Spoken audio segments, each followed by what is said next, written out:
এই ভিডিওতে আমরা পঞ্চম শ্রেণীর দ্বিতীয় পর্যায়ক্রমিক মূল্যায়ন 2022 পরিবেশ বিষয়ের নমুনা প্রশ্নপত্র সেট 4 এর সম্পূর্ণ উত্তর সহ আলোচনা করব। তো ক্লাস 5 এর সেকেন্ড ইউনিট টেস্ট পরিবেশ বিষয়ের লিখিত পরীক্ষার পূর্ণমান হচ্ছে 20 এবং এই পরীক্ষার জন্য 40 মিনিট সময় দেওয়া থাকবে। তো চলো প্রশ্নপত্রটি আমরা দেখে নিই এবং এই প্রশ্নপত্রের মধ্যে যে প্রশ্নগুলি দেওয়া রয়েছে সেই সমস্ত প্রশ্নের উত্তরগুলো আমরা এই ভিডিওতে এক এক করে দেখব। তো এখানে প্রথমে দেওয়া আছে 1 নম্বরের নিচের প্রশ্নগুলির একটি বাক্যে উত্তর দাও। প্রশ্নের মান 1 করে 3টি প্রশ্নের জন্য 3 নম্বর এখানে দেওয়া আছে। একের কয়ের প্রশ্ন হচ্ছে একটি জৈব কীটনাশকের নাম লিখুন। তো উত্তর হবে নিমপাতা হলো একটি জৈব কীটনাশক। ক্ষয়ে দেওয়া আছে একজন মহিলা বিপ্লবীর নাম লিখুন। তো উত্তর হবে একজন মহিলা বিপ্লবী হলেন প্রীতিলতা ওয়াদ্দেদার। গয়ে দেওয়া আছে একটি অমেরুদণ্ডী প্রাণীর নাম লিখুন। তো এখানে উত্তর হবে একটি অমেরুদণ্ডী প্রাণীর নাম হলো কেঁচো। এরপর 2 দেওয়া আছে শূন্যস্থান পূরণ করে 1 × 3 = 3। 2 এর কয় বলা হচ্ছে কি না কেঁচো মাটির ড্যাশ উপাদান। তো কেঁচো মাটির সজীব উপাদান। এরপর ক্ষয় হচ্ছে সুন্দরবনের জল স্বাদে নোনতা। ঘয়ে হচ্ছে ধান ঝাড়া ও কাটার যন্ত্রের নাম। তো ধান ঝাড়া ও কাটার যন্ত্রের নাম হচ্ছে হারভেস্টার।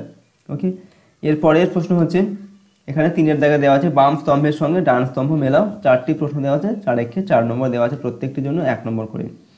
এখানে বাম স্তম্ভে দেওয়া আছে কয়ে দেওয়া আছে দুধে লেবুর রস দেওয়া। ক্ষয়ে দেওয়া আছে লুপ্তপ্রায় মাছ। গয়ে দেওয়া আছে ভগৎ সিং এবং ঘয়ে দেওয়া আছে তিতুমির। আর ডান স্তম্ভে 1 নম্বর দেওয়া আছে বাঁশের কেলা, 2 নম্বরে ন্যাদোস, 3 নম্বরে রাসায়নিক বিক্রিয়া, 4 নম্বর হচ্ছে স্বাধীনতা সংগ্রামী।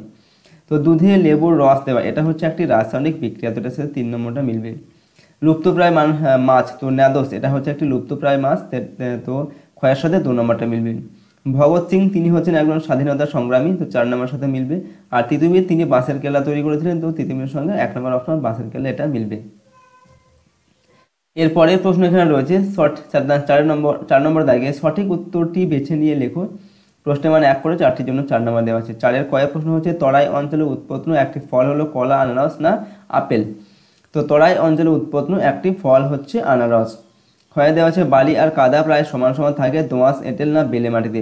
তো বালি আর কাদার ভাগ প্রায় সমান সমান থাকে, সেটা হচ্ছে দোআঁশ মাটিতে। গয়ে দেওয়া আছে সর্বপল্লী রাধাকৃষ্ণনের জন্মদিনে পালন করা হয় সাধারণতন্ত্র দিবস, শিশু দিবস, শিক্ষক দিবস না শিক্ষক দিবস হিসেবে। তো সর্বপল্লী রাধাকৃষ্ণন এর জন্মদিন হিসেবে যেটা পালিত হয় সেটা হচ্ছে কি না শিক্ষক দিবস। ওকে, এরপরে ঘয়ে দেওয়া আছে একটি আঁশবিহীন মাছ হলো ট্যাংরা, কাতলা না রুই। তো একটি আঁশবিহীন মাছ, সেটা হচ্ছে ট্যাংরা মাছ। এরপরের প্রশ্ন 5 দাগে নিচের প্রশ্নগুলির 2-3টি বাক্যে উত্তর দাও। প্রশ্নের মান 2 × 3 = 6। এরপর এখানে কয়ে দেওয়া আছে ক নম্বর দেওয়া আছে খনি অঞ্চলে গাছ লাগানো দরকার কেন। তো খনি অঞ্চলে গাছ লাগালে ভূমির ধস রোধ করা সম্ভব এবং মৃত্তিকা ক্ষয় রোধ করা যায়, এজন্য খনি অঞ্চলে গাছ লাগানো উচিত। এরপরে ক্ষয়ে দেওয়া আছে শকুনরা হারিয়ে যাচ্ছে কেন। তো উত্তর হবে শকুন আগে মরা প্রাণীর মাংস খেয়ে পরিবেশ পরিষ্কার রাখতো, এখন গরুদের ব্যথা কমানোর জন্য ওষুধ দেওয়া হয়, ফলে গরুর মাংসে বিষ থাকে। এই বিষযুক্ত মাংস খাওয়ার ফলে শকুনদের মৃত্যু হচ্ছে, ফলে তারা হারিয়ে যাচ্ছে। এরপর গয়ে দেওয়া আছে নিত্যবহ নদী কাকে বলে, উদাহরণ দাও।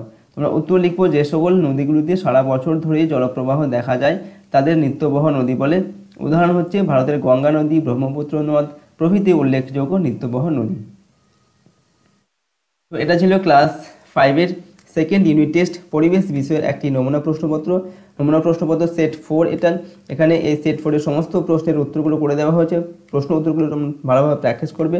নেক্সট ভিডিওতে আমরা অন্য কোনো সাবজেক্টের কোনো নমুনা প্রশ্নপত্র তাদের উত্তর সম্পর্কে আলোচনা করব। তার জন্য চ্যানেলটিকে সাবস্ক্রাইব করে নিয়ে বেল আইকনের অল অপশানটিকে সিলেক্ট করে রাখবে পরবর্তী ভিডিওগুলো পাওয়ার জন্য। এই ভিডিওটি আমরা এখানেই শেষ করছি। সম্পূর্ণ ভিডিওটি দেখার জন্য অসংখ্য ধন্যবাদ।